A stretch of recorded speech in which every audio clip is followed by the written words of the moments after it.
Hi everyone, আশা করি সবাই ভালো আছো, আমিও ভালো আছি। তো আজকের ভিডিওটা একদম অন্যরকম, খুবই শান্ত, খুবই সুন্দর আর প্রকৃতির সাথে জড়িয়ে থাকা একটা ভিডিও হতে চলেছে। তাই তোমাদের কাছে ছোট্ট একটু রিকোয়েস্ট, ভিডিওটা প্লিজ শেষ পর্যন্ত ওয়াচ করো। অ্যান্ড এই ভিডিওটা দেখার জন্য না, পুরো একদম অনুভব করার জন্য।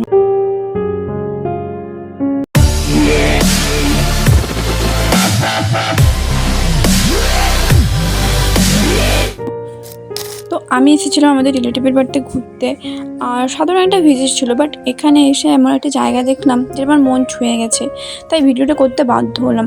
তো ওনাদের বাড়িতে একটা বড় সড়ো ফলের বাগান আছে, আর বিশ্বাস করো এই গরমের দিনে ওই ফলের বাগানের মধ্যে ঢুকতেই যে ঠান্ডা হাওয়া এবং প্রাকৃতিক বাতাস, এই শান্তি, সেটা মানে ভাষায় বোঝানো সত্যি খুব কঠিন।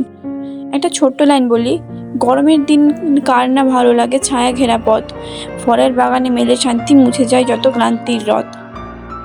তো আমি যখন ওই বাগানের মধ্যে ঢুকলাম, চারদিকে শুধু গাছ আর গাছ। কিছু গাছে ফল হয়েছে, কিছু গাছে এখনো হয়নি, কারণ সব ফল তো আর সব ঋতুতে হয় না। কিন্তু যেসব গাছে ফল হয়েছে সেগুলো দেখে আর ওই বাতাসের গন্ধ পেয়ে মনে হচ্ছিল একটা আলাদা দুনিয়ায় চলে এসেছি আমি। তাই ভাবলাম না, এই সুন্দর জায়গাটা তোমার সাথে শেয়ার করতেই হবে, তাই পুরোটা ভিডিও করে এনেছি। এখন এক এক করে বলি আমি কী দেখলাম। একটা ফল হচ্ছে জামরুল, ছোটো ছোটো দেখতে, যেটার ভিতরে বড় বেশি থাকে, আর একটা সুন্দর মিষ্টি গন্ধ, একদম ফ্রেশ আর ন্যাচারাল। দুই ধরনের জামরুল, একটা পুরো সবুজ আর একটা নিচে লাল উপরে সাদা। সবুজটা এখন নেই, কিছুদিন আগে হয়ে গেছে।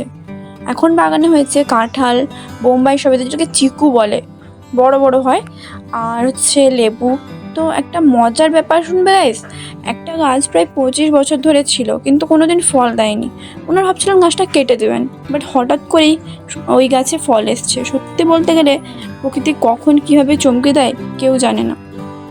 কিছু সবেদা গাছে ফল আসেনি, কিন্তু তাবা গাছে ছোট বড় দু একটা ফল হয়েছে, যা বড় হবে সামনে। লিচু গাছে অনেক লিচু ধরেছে, কিন্তু একটা কথা, হনুমান এসে অনেক লিচু খেয়ে গেছে। আসলে ওরাও তো প্রকৃতির অংশ, ওদেরও তো খেতে হবে। কফি গাছ, হ্যাঁ কফির গাছও দেখলাম, পাতা হয়েছে, গাছ হয়েছে, বেদানা, ডালিম। আমলকি গাছ বড় হয়েছে, কিন্তু ফল এখনও হয়নি। পেয়ারা গাছ, টক লেবু, নারকেল কুল, 3টা গাছ কিছুদিন আগে ফল হয়েছে, টক কুল। তো এবার একটা মজার ঘটনা, এখানে একসময় একটা আপেল গাছ লাগানো হয়েছিল, কিন্তু আমরা জানি আপেল সাধারণত ঠান্ডা অঞ্চলে হয়, যেমন হিমাচল প্রদেশ, কাশ্মীর, উত্তরাখণ্ড। তো এইসব জায়গায় আবহাওয়া ঠান্ডা বলে আপেল ভালো হয়, কিন্তু পূর্ব মেদিনীপুরের গরম ও আর্দ্র আবহাওয়ায় আপেল গাছ টিকতে পারেনি, কিছুদিনের মধ্যে সেটা মারা যায়, যেটা শুনে একটু হাসিও পেলো। আর এখন আসি আমাদের সবচেয়ে প্রিয় ফল, আম, মানে ম্যাঙ্গো। তো আমাদের দেশের জাতীয় ফল হচ্ছে আম। কয়েকটা গাছে আম ধরেছে, আমি গাছ থেকে আম পাড়তে পারিনি, কিন্তু নিচে একটা পড়েছিল, পুড়ে গেলাম। এখানে বাগানের আমটা খেলাম, খুব সুস্বাদু। তো বলি কি মিষ্টি এবং সুস্বাদু, ছোট সাইজ হলেও স্বাদ একদম দারুণ। এখনও কিছু ফল ছোট আছে, লিচু, জামরুল। তো ওনারা বললেন যে বড় হলে তোমাকে দেবো। এটা শুনে আমি সত্যিই খুব খুশি হয়ে গেছি। তো একটা কথা বলি, আমি এখানে আসার আগে এসব কিছু জানতাম না। তো এখানে এসে আমি সবার কাছ থেকে জেনেছি, বুঝেছি, তারপরে এই ভিডিওটা বানিয়েছি। তো আমি যা বলছি সব বাস্তব অভিজ্ঞতা। একটা ছোট্ট লাইন, প্রকৃতির কোলে যে একবার শান্তি পায়, সে বুঝতে পারে শান্তি কাকে বলে ভাই। তো আমার তরফ থেকে একটা ছোট্ট অনুরোধ, আমাদের এই ধরনের প্রাকৃতিক জায়গাগুলোকে ভালোবাসতে হবে, আরও বেশি বেশি গাছ লাগাতে হবে এবং পরিবেশকে বাঁচাতে হবে, কারণ প্রকৃতি আমাদের সত্যিকারের বন্ধু।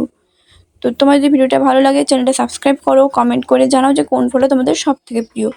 ধন্যবাদ সবাইকে, আবার দেখা হবে নতুন ভিডিওতে। তো প্রকৃতির সাথে থাকো, সুস্থ থাকো।